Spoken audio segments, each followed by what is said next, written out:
Crack! The sound of a mop bucket crashing echoed through the hallway, silent as a cathedral.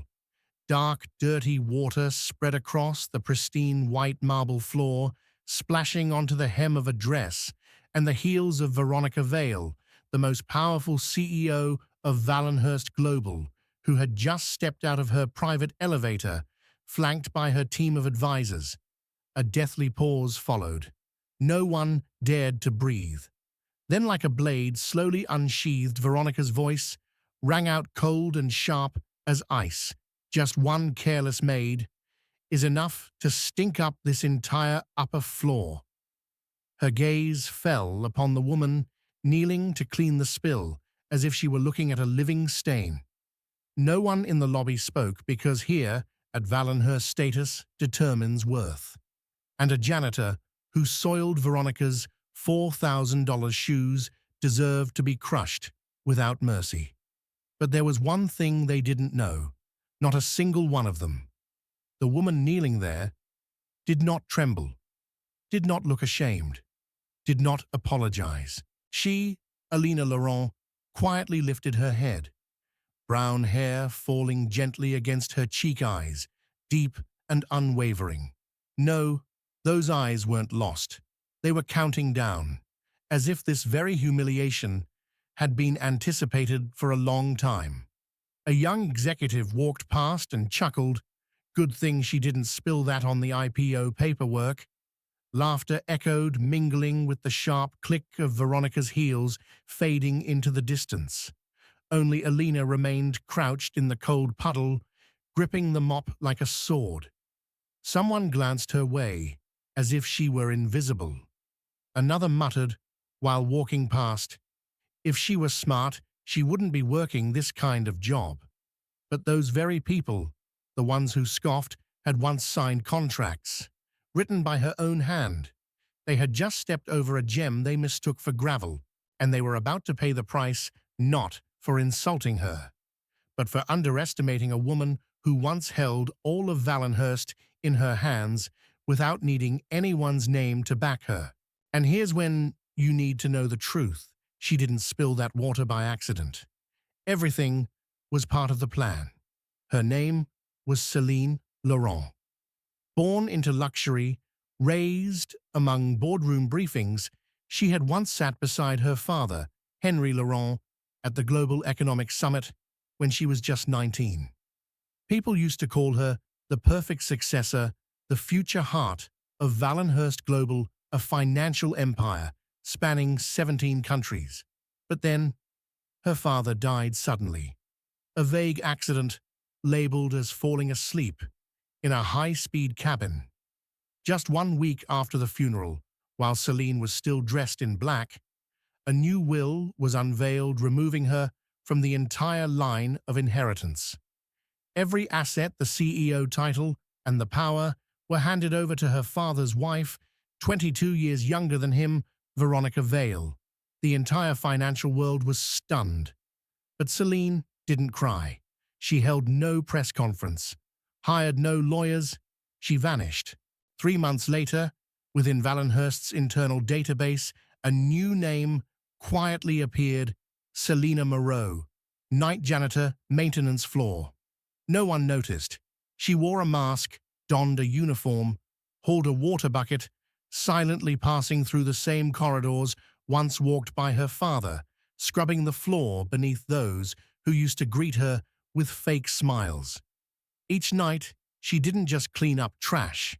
She swept away deception, recording every violation, photographing suspicious expense sheets, eavesdropping on internal meetings, and mapping out the full picture of a corporation slowly being manipulated by people who never deserved its reins. She didn't return to reclaim her place. She came back to tear down the stolen throne and rebuild it, this time with iron stakes, not roses. By day, Céline was a shadow. She bowed her head to those who once bowed to her, quietly shrinking behind the glass door, now etched with Veronica Vale's name in gold, in the very office where her father once sat. She didn't get angry. She simply grew silent in her grief, a kind of pain that didn't scream or shed tears, but walked steadily down the corridors, where every tile still echoed with her father's laughter. Each night, in her dust-covered uniform, Celine entered a small break room in the basement, where the fluorescent lights flickered, and the walls still smelled faintly of old bleach. No one knew that within those four cramped walls, an empire was being rebuilt.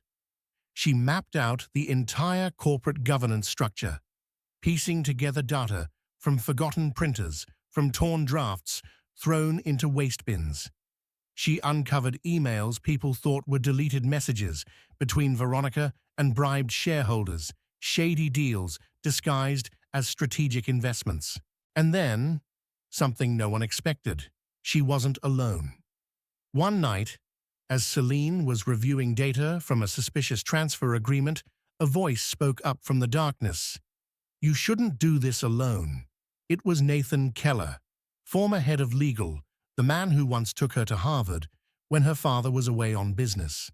Then came Lucia, the data officer, who once held her when her mother passed away.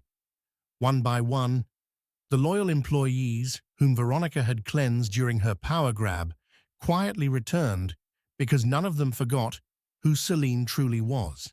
They didn't call her CEO. They simply called her the only one still keeping Henry's promise.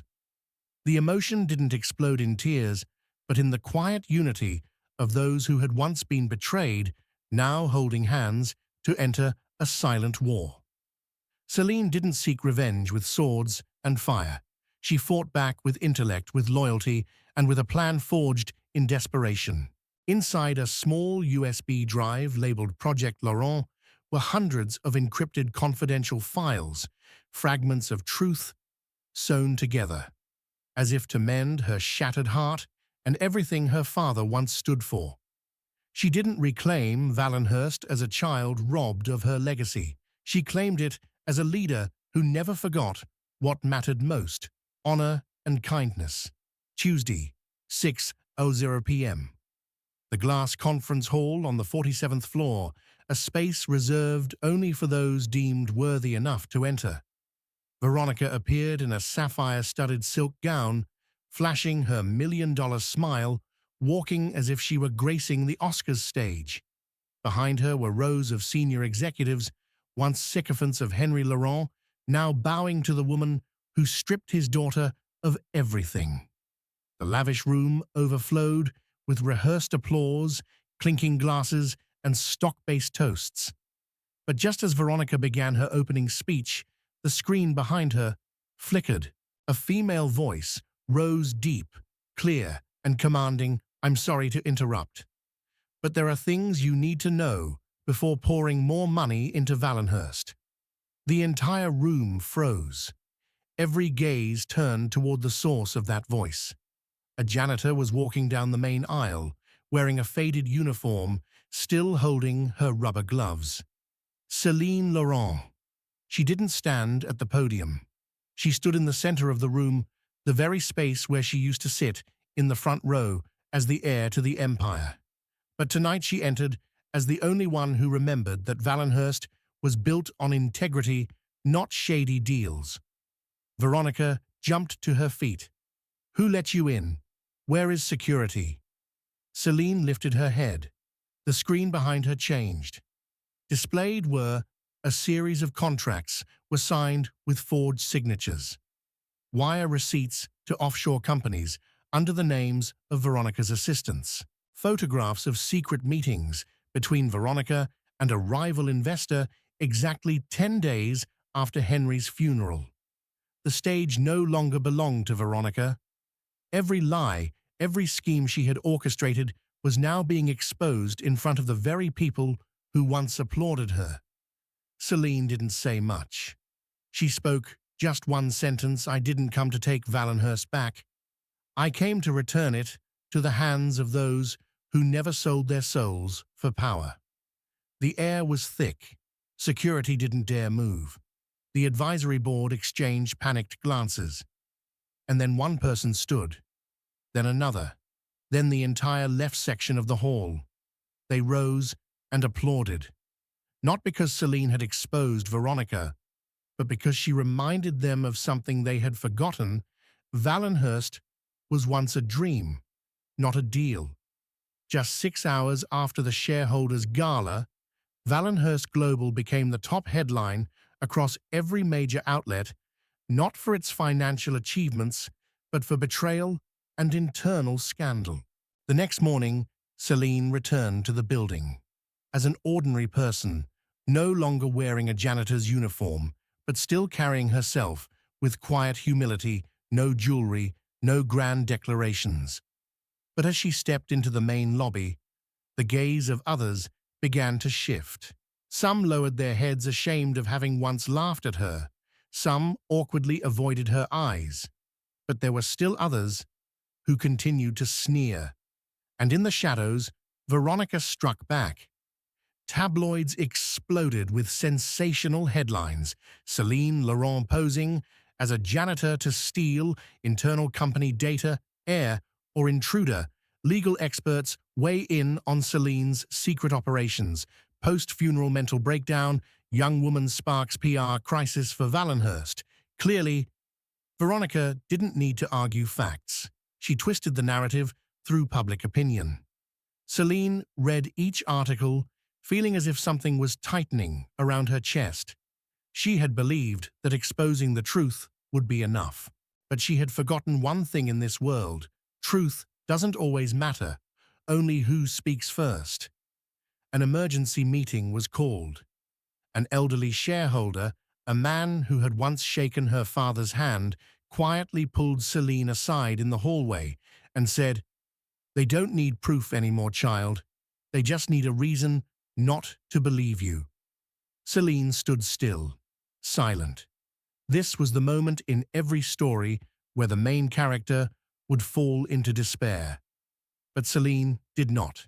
She hadn't come for pity. She came to teach the world one thing. If you don't raise your voice for what's right, then even the truth can be twisted into a lie. 3 days later, Celine received an invitation to appear on a nationally broadcast live finance forum where analysts, journalists, and the entire public were waiting to hear her answer. Just one question. Why did you pose as a janitor? And do you truly deserve to lead Valenhurst? She arrived without a stylist, without a PR team, without a prepared script. Just a plain black shirt, grey slacks, and an old watch. Henry Laurent's watch, the one she kept after the funeral. The studio fell into a hush as the host asked bluntly, "Do you think it was wrong to obtain internal company data?" That way Celine looked up, her eyes, not filled with rage, but with a long-suppressed sorrow, now flowing gently and unstoppably. "I was wrong for thinking Valenhurst was just a company, not a family. I was wrong for believing that honor could protect itself. And I was wrong for thinking that when you have nothing, people would still see your heart." Then she took a deep breath and continued, her voice trembling slightly but never weak. "I've already lost my father. I don't need an executive chair, but I will not allow the name he built to become a symbol of corruption, deceit, and power games. I'm not fighting to win. I'm fighting so I don't betray his memory." A single tear fell. No one spoke. No one applauded. No one looked away. Because this was no longer just a televised interview. It was a vow spoken through tears, not to justify, but to awaken conscience. The next day, the hashtag, We Believe Celine, surged to #1 across European social media. Former employees began speaking out, revealing the hidden truths Veronica had buried. Shareholders who had remained silent started demanding a full investigation into the transfer of power. The public's heart now belonged to the truth. And this time, the truth was no longer alone. A special hearing was held inside the internal proceedings chamber of the European Financial Oversight Board. It wasn't a criminal court, but with what Celine had prepared, it carried the weight of a historical verdict. Veronica arrived in a pristine white suit, calm and composed. Her private attorney and a robust PR team flanked her.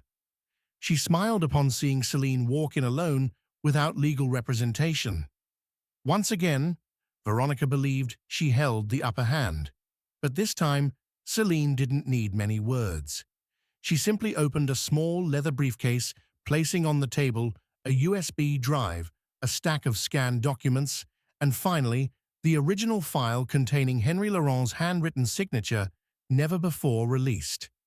In this file is proof that my father requested all joint venture agreements with Blue Orbis Corporation be suspended 2 days before his death. But after his passing, Mrs. Veronica still signed the contracts, under the title of wife, not CEO. The hearing room fell silent. A council member whispered, "If this is true, it means she assumed executive authority without legal standing." Celine continued. She presented the money trail linking Valenhurst funds to a shell company in Malta directly tied to Veronica's personal assistant. "I'm not here to reclaim shares. I only want to ask one question. If my father was still alive, who would he choose? The one who built Valenhurst from nothing, or the one who used his funeral as the launchpad for a coup?" Veronica shot up, ready to object, when the sound of a gavel cut through the air. The presiding officer declared firmly, "Mrs. Veronica Vale is hereby suspended from her position pending a full investigation. Interim authority shall be granted to the rightful heir according to the original will, Celine Laurent."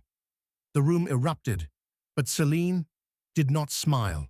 She simply turned away, walking beneath the cold light of the hearing chamber, silently like someone who had already endured every kind of loss, now carrying only the weight of the responsibility she had chosen to bear. 3 days after the hearing, Celine stepped into the CEO's office on the 52nd floor.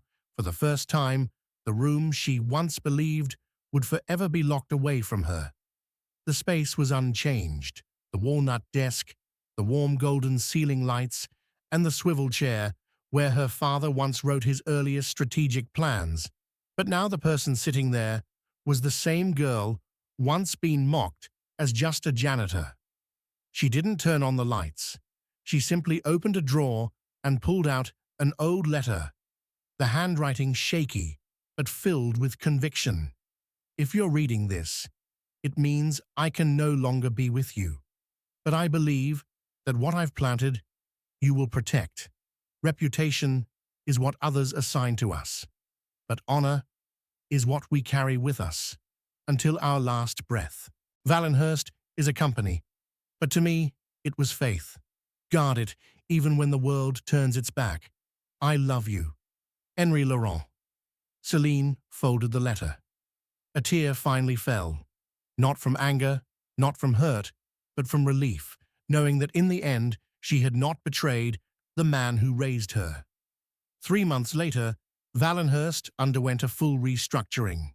Celine launched the Laurent Fund, a humanitarian investment initiative supporting finance students from underprivileged neighborhoods, especially young women who, like her, had once been underestimated. She dismissed every executive who had abetted Veronica not out of vengeance, but to rebuild a system rooted in trust rather than fear.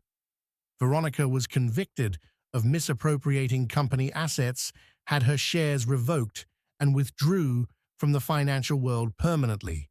Yet Celine never mentioned her name in any speech. "I don't need to talk about those who tried to drag me down. I want to speak about the people who gave me enough reasons to rise."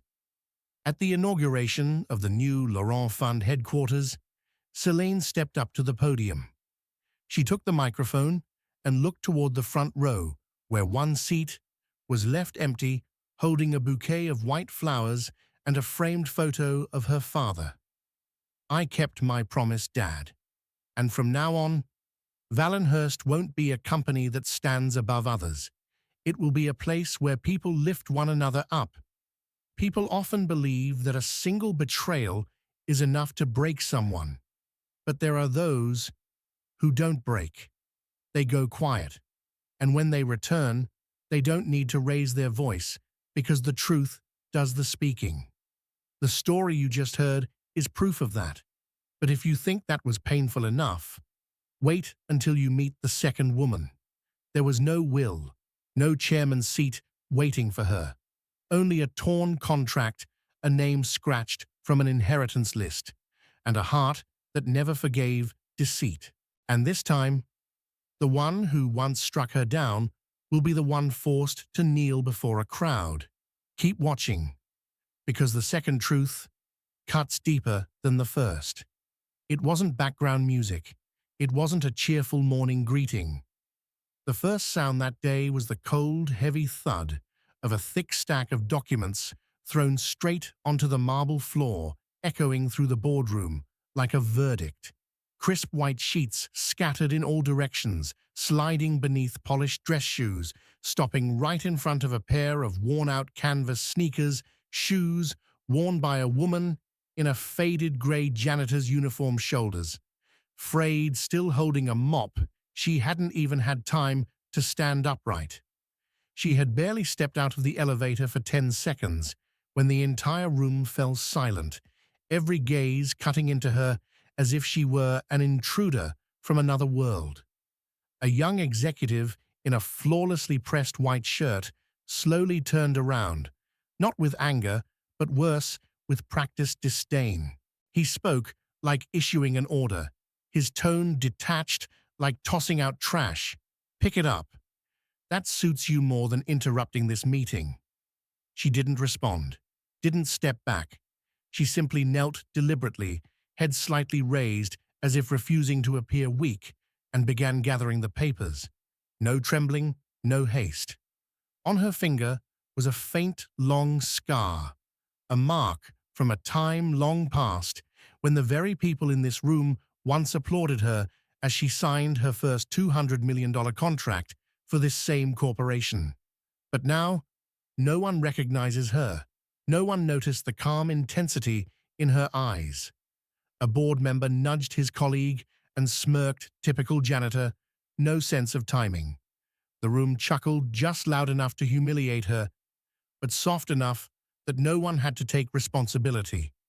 But she, the woman kneeling to pick up the papers, didn't react. She didn't have to, because in her mind, each of their faces was being marked, each name quietly filed away for reckoning. And right then, in the fake stillness of power, a silent coup had just begun.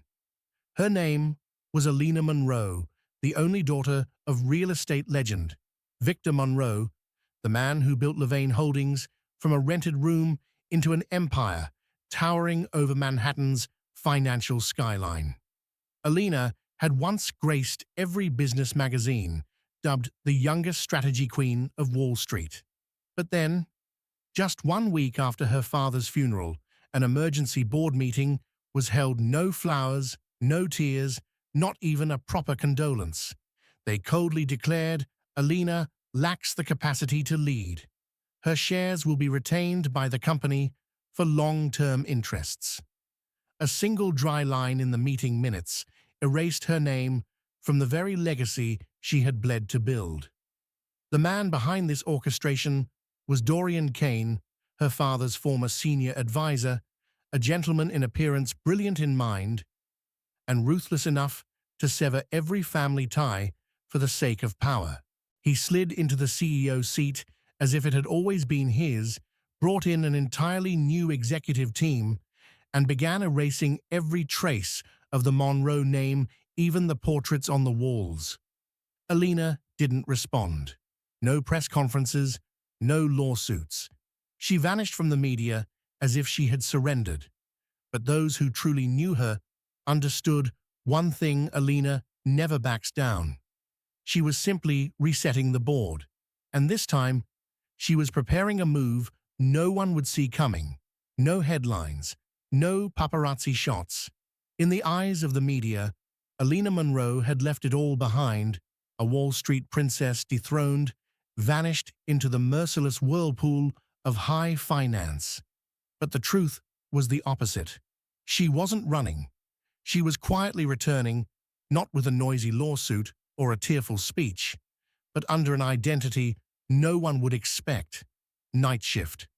The hour when strategists had gone home and printers still hummed with delayed financial drafts. In a navy blue janitor uniform, Alina, now going by Lena M., began the first steps of a plan no one was allowed to know. Mop in hand, earbuds playing soft classical music just loud enough to mask her footsteps, she moved through each floor like a shadow no one noticed. And that was exactly what she needed. She passed the very hallways she once walked as an heiress. Now, with every opening door and every report left abandoned on a desk, she was no longer the rule maker. She was the watcher, silent and cold. Her photographic memory captured everything: fax machine codes, half-torn meeting agendas, on walls the names of employees who authorized suspicious payroll changes. On some nights, she stood before the office that once bore her father's name, now replaced with the cold, circular logo of Levain. The lights were off, but the memories burned brightly in her mind. The late-night work sessions with her father, the passionate debates about expanding into the Boston region, the times he called her the machine that reads through ledgers. She placed her hand on the cold glass, not to cry. She wasn't the fragile Alina anymore. And then she began collecting. In a drawer beneath the internal coordination desk, she found a photocopy of the Palm Grove investment contract, but the figures on the scan didn't match the ones in the public financial report. She started to suspect there were two separate accounting systems being run simultaneously. Another night, while cleaning the meeting room on the 23rd floor, she accidentally overheard a forgotten call left on speaker transfer. The assets to the Cayman subsidiary then release the revaluation statement. Don't let anyone on the board smell a thing. The voice was Dorian Kane's. No panic, no rush. Alina calmly recorded the call and wiped all traces. But the thing that struck her deepest wasn't data. It was the look from the elderly security guard in the lobby. One evening, as she bent down to pick up a fallen file, he quietly placed a hot cup of tea beside her and whispered, "You don't have to pretend with me. Victor Monroe's daughter never bows her head." He said nothing more. He didn't need to. In a world built on manipulation, sometimes one person believing in you, it's all it takes to keep you standing. And that night, as she returned to the restroom to clean up a deliberately staged mess by a board member, Alina whispered to her reflection in the mirror, "I'm not here to take back what was mine. I'm here to make them rewrite the company's entire history, because no one erases the name Alina Monroe without paying the price." A sharp ding echoed through the silent hallway. The gold-mirrored elevator doors slid open, reflecting the cool blue-white gleam of the marble floor, and the silhouette of a woman in a janitor's uniform, Alina. Pushing a mop cart still wet from recent use, she stepped inside, head slightly bowed, her face hidden beneath the faded fabric brim of her cap. She didn't look up. She didn't need to. The sound of leather shoes, unmistakable and all too familiar, told her everything. Dorian Kane.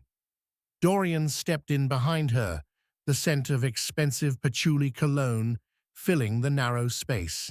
He stood at an angle, hands in his pockets, casting a glance her way that wasn't disdain, it was worse, complete disregard. To him, she was air, dust, something that existed only to clean the floors beneath his footsteps. But then, something made him turn. Maybe it was her calm presence, or perhaps it was the way her eyes flicked to the control panel as if she already knew the building's layout by heart. He narrowed his eyes, a smile curling at the edge of his mouth. "You seem more diligent than the Harvard crew on the 47th floor. Or maybe—" He leaned in slightly, his voice dropping lower. "You used to dream of being the boss here, didn't you?" In an instant, memories slammed into Alina's mind like a blow. The day her father's portrait was placed in the lobby, the day the board announced her removal from the inheritance, the day she signed up for janitorial work under the name Lena M. But her gaze didn't flinch. She didn't look away. She turned slowly to face him, as if looking at someone she once trusted, now reduced to a scar. "I don't need to dream, Dorian." Her voice was soft as wind, yet every word sliced like a blade. "I'm just waiting for the right day to come back and clean out the real trash sitting in high offices." Silence tightened the air. The elevator kept moving, but neither of them budged. He turned away with a scoff. "Janitors these days have a mouth on them." She smiled faintly, her gaze unblinking. "And financial manipulators these days rattle easier than I expected." The second ding rang. The elevator stopped on the 42nd floor. He stepped out without looking back, but his stride was no longer as steady as when he entered.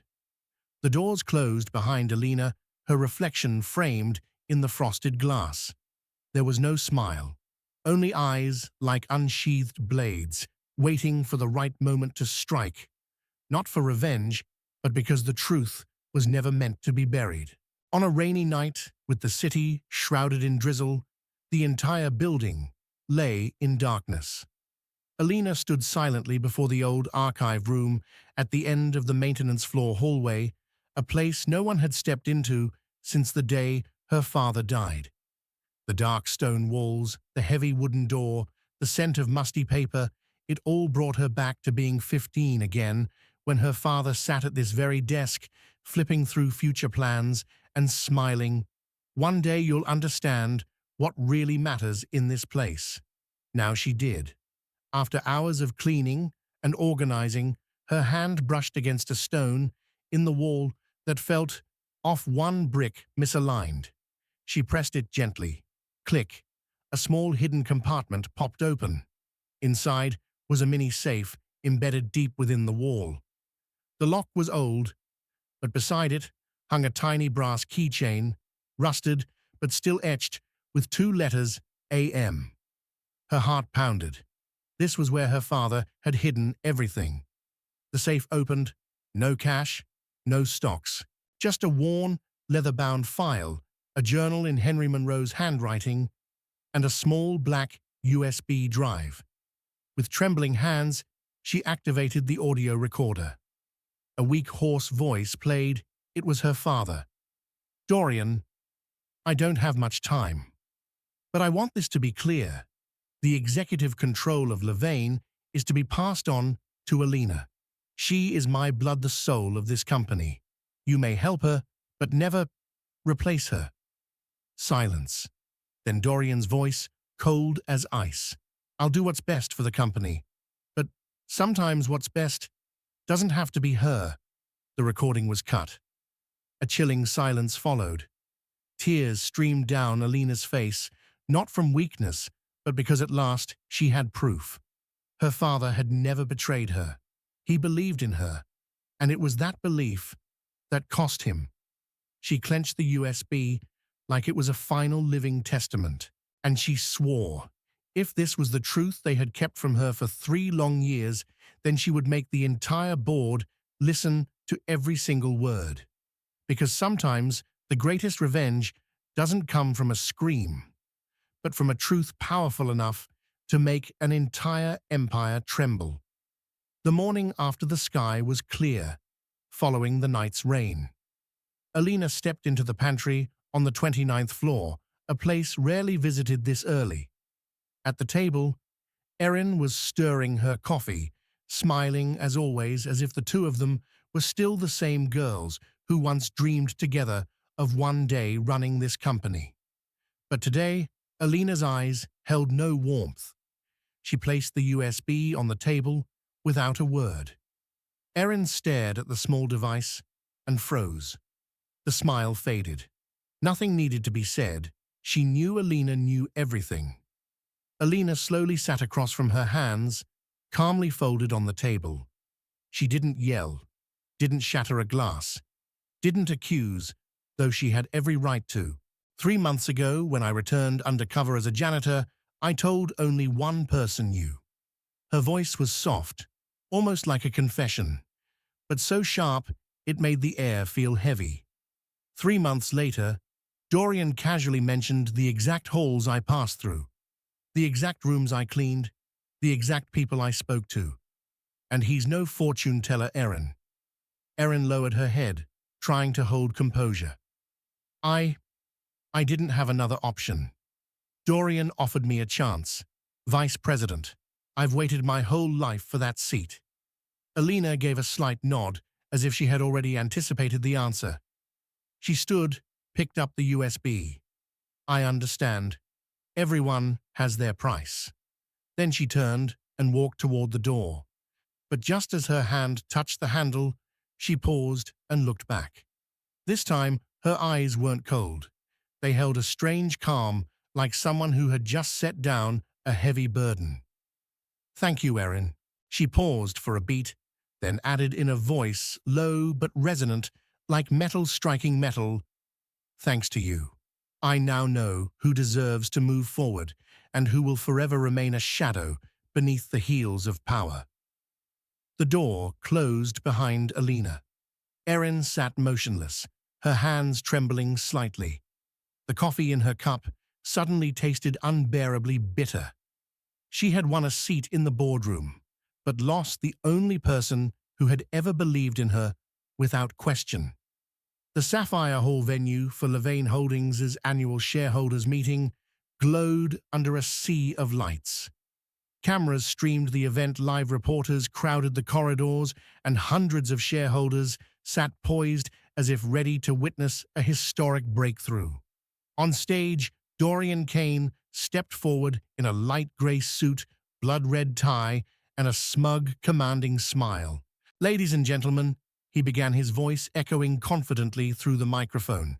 Under my leadership, Valenhurst has grown at 19% annually, and today I'm proud to announce our next milestone. The Valenhurst Prime Coastal Resort project, valued at $3.2 billion, marking a new era for us all. Applause filled the room. The projector behind him lit up with the project's logo, alongside a digital contract awaiting his signature. Cameras panned across nodding board members. Dorian signed. Everything seemed finalized. Then suddenly the lights cut out. The massive LED screen flickered. Instead of the project logo, a video began to play. A woman's voice, calm yet resolute, echoed through the silence. I am Alina Munro, the sole rightful heir of Valenhurst Holdings. The room froze. All signatures on contracts, documents, and filings over the past 5 years are invalid. The screen shifted to an audio recording, the weak but unmistakably firm voice of her father, Henry Munro. Hereby transfer full executive authority of Valenhurst Holdings to my daughter, Alina. Any alterations made without her consent are null and void.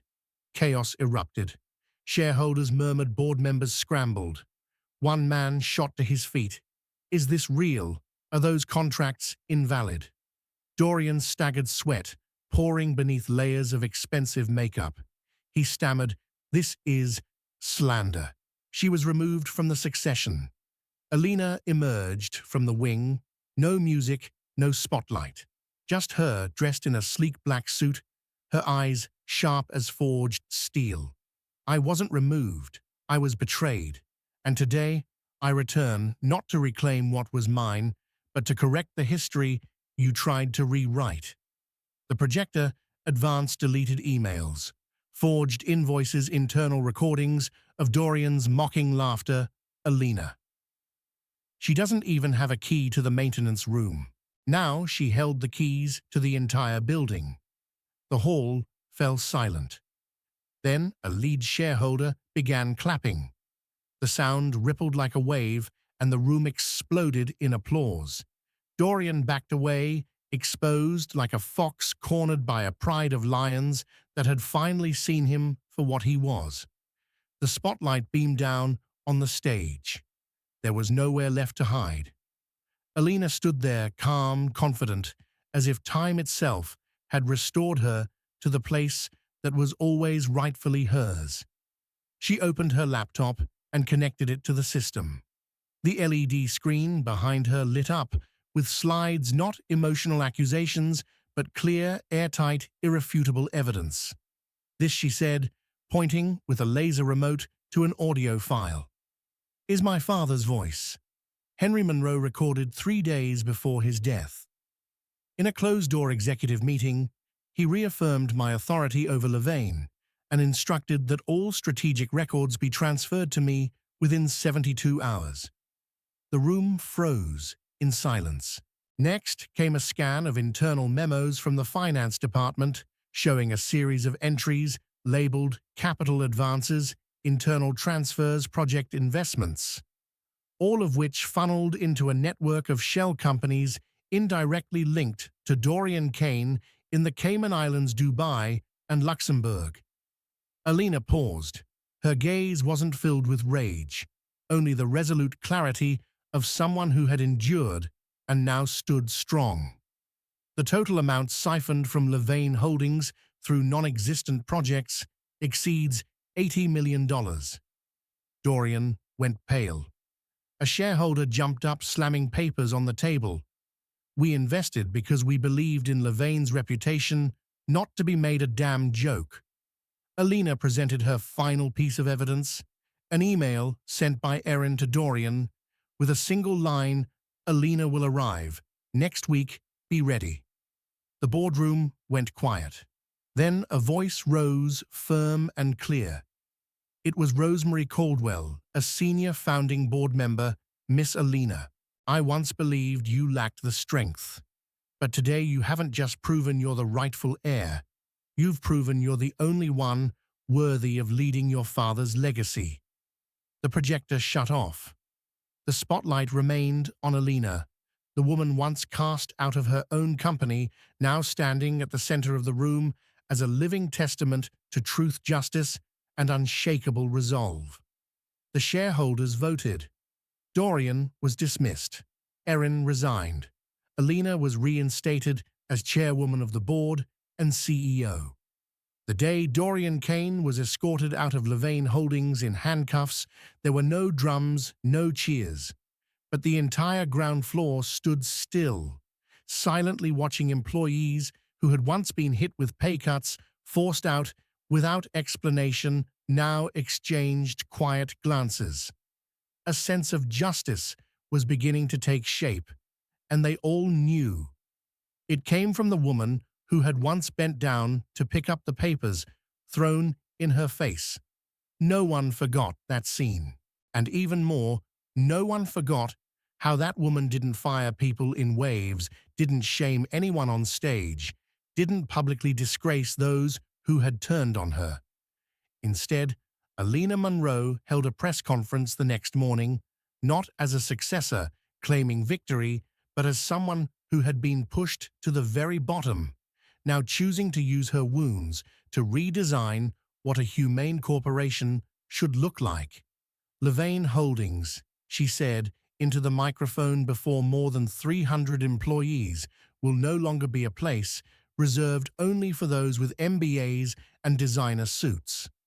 She introduced her first 3 reforms: a frontline employee protection fund dedicated to janitors, receptionists, and security personnel, the people who had always been treated as invisible; a project-level financial transparency policy requiring all investment flows to be disclosed regularly, stripping away the power of future Dorians; and the Henry Monroe Scholarship created for the children of employees facing hardship to carry forward her father's legacy through action, not just a framed portrait on the wall.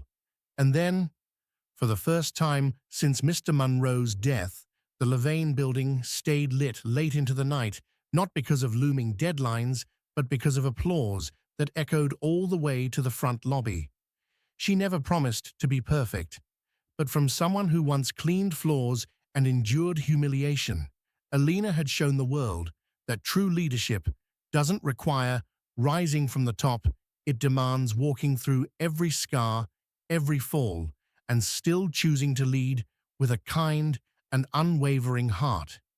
1 week after Dorian Kane's arrest, the media swarmed Levain Holdings. Sensational headlines splashed across every major outlet. The forgotten heir overthrows the usurper. Once a janitor, now the CEO, who quietly rebuilt an empire. But amid the media frenzy, Alina remained silent. No press conferences, no victory speeches. She did only one thing. That Monday morning, the day all employees returned to headquarters after the shareholder summit.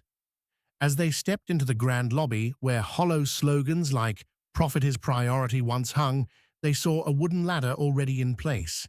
At the top, Alina stood alone, mounting an old mahogany plaque, faded by time. No designers, no live streams, just a woman, once humiliated now, standing on her own feet, restoring what had once been ripped down by force. That plaque had once hung in her father's office.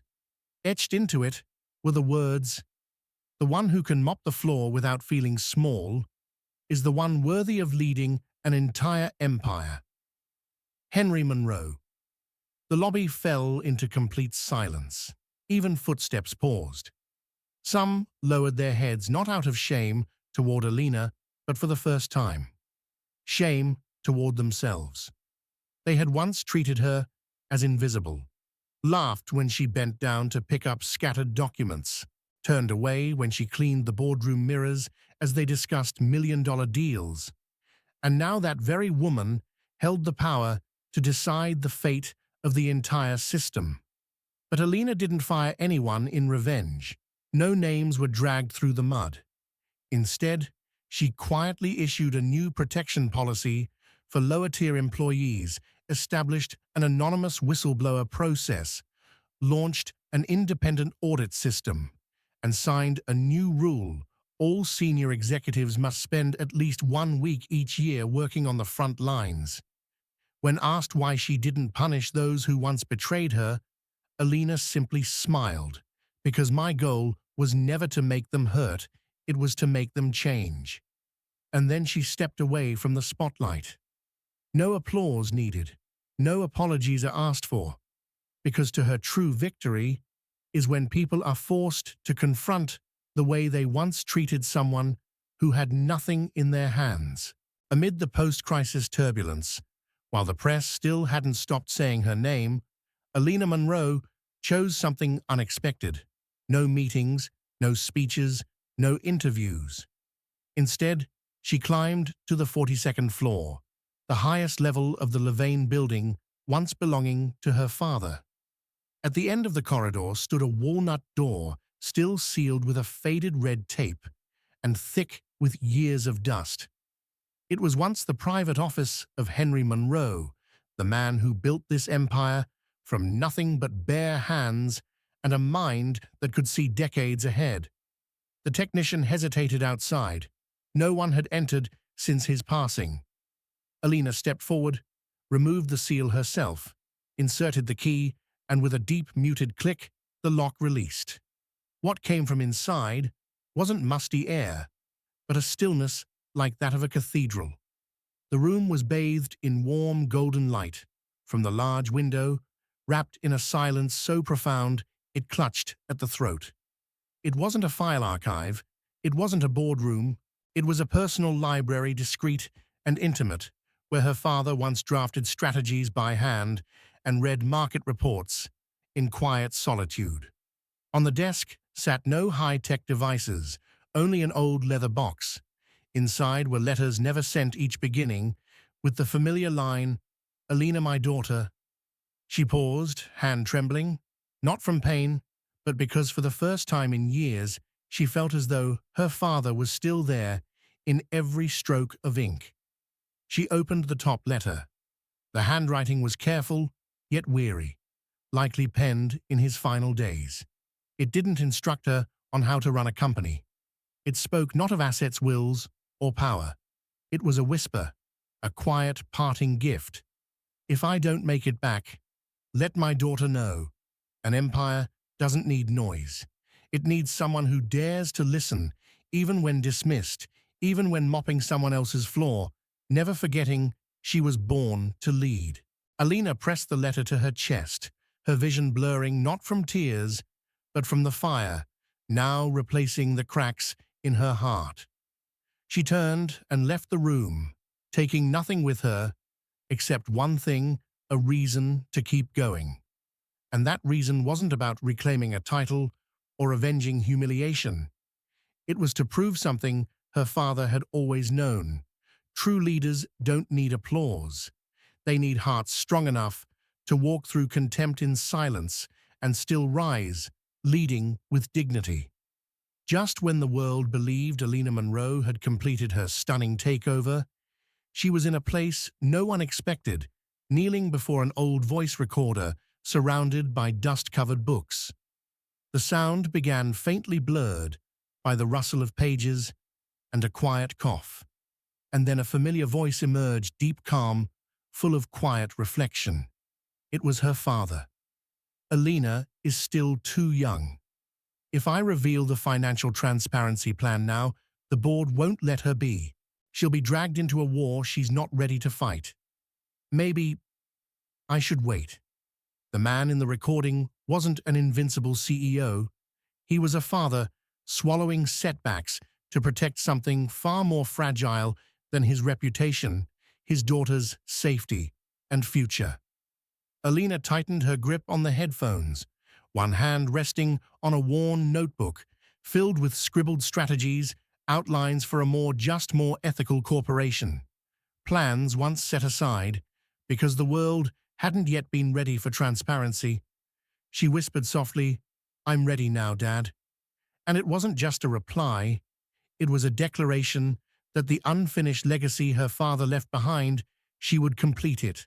Not through grand speeches, not through fiery vengeance, but through the way she lived, the way she led, transforming every building, every meeting, every number into proof of a new value system, integrity, humanity, and a will that never bows to intimidation. Her tears fell onto the page, seeping into the very ink her father once wrote with. But this time, she didn't wipe them away, because they were the shared ink of two generations, one who stayed silent to protect, and one who now speaks, to protect what must never be silenced again. No one paid much attention to the woman in the light brown trench coat as she walked into the main lobby of Levain Holdings that morning. She came with no bodyguards, no assistants, and her name wasn't on any guest list for the emergency meeting. But somehow, each slow, deliberate step seemed to still the air. As she approached the front desk, a single sentence caused every head to turn. "I'm Evelyn Monroe. I've come to see my daughter, Evelyn Henry, Monroe's first wife." Alina's biological mother had disappeared from public life nearly 2 decades ago.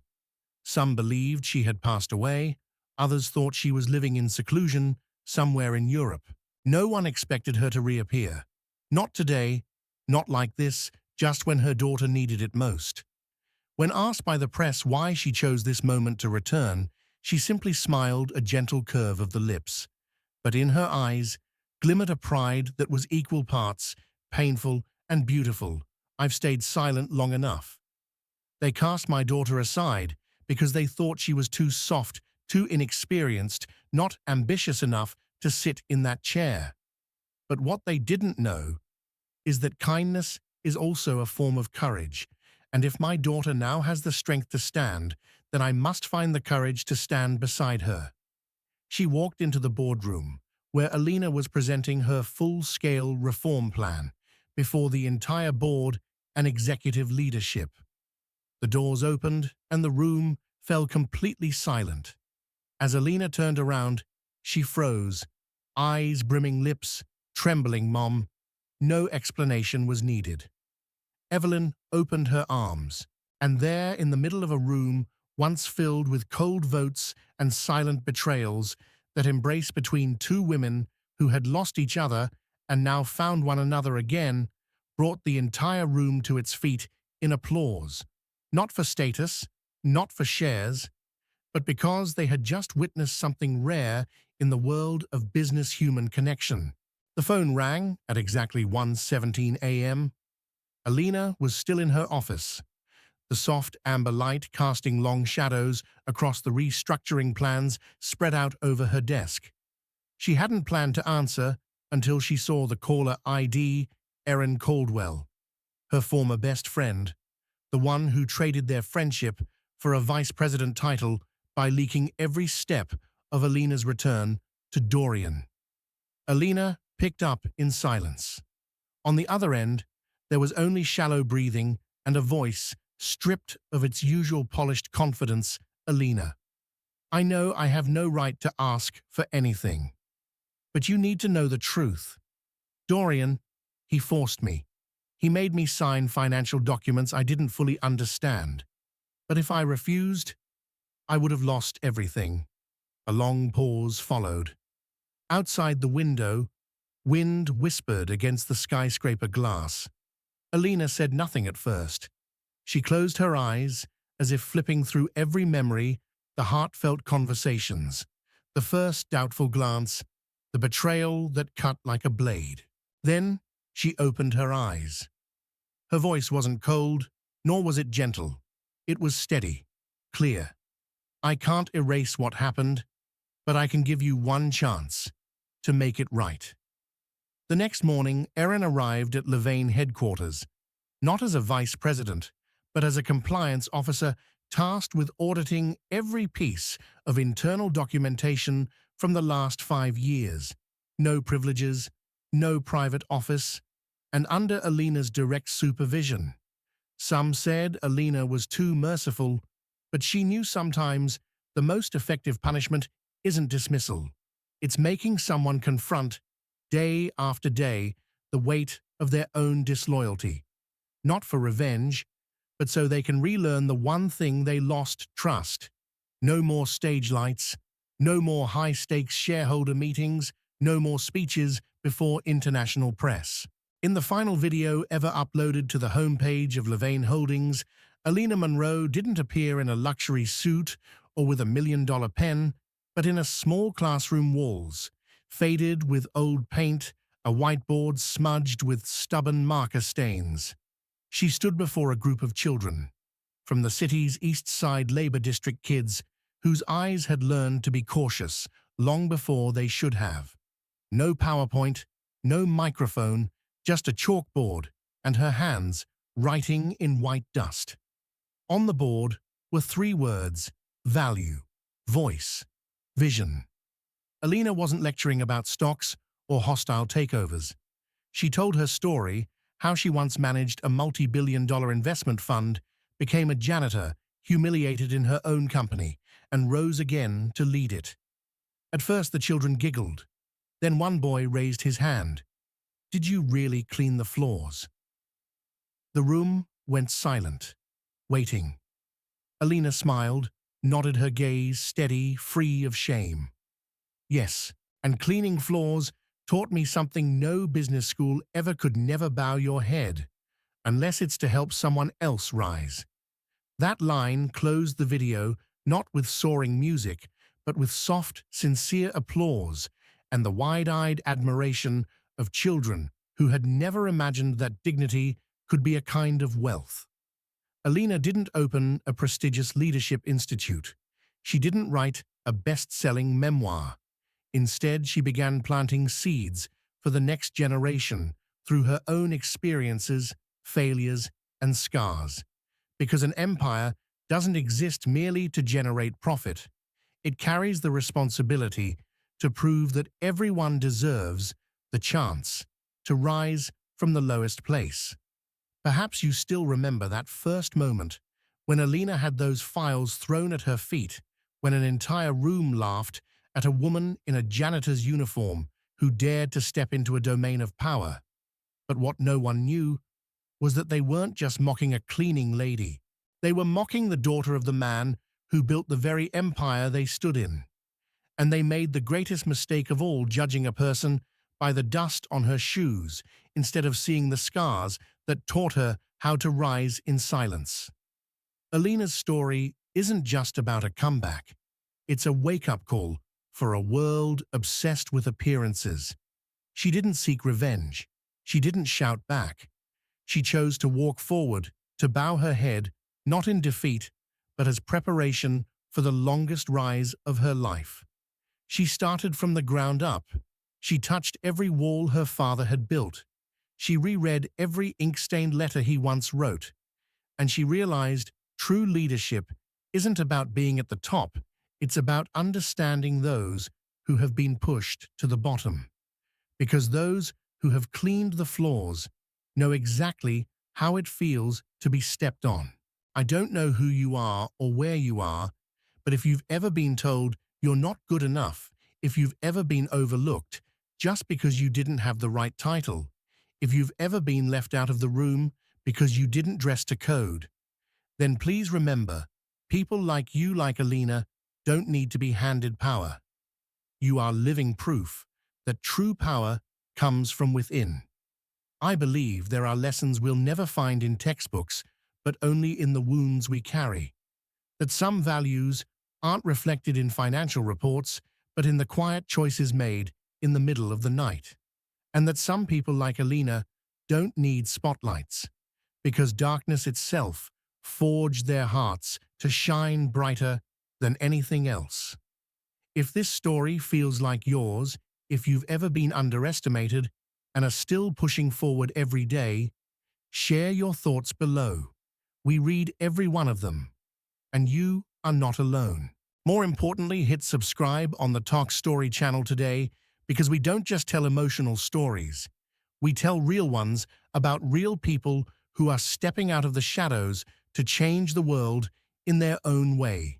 Stay with us, because next time, it might be your turn to step into the light, not to be celebrated, but to light the way for others still quietly mopping the floors, carrying within them the heart of a leader.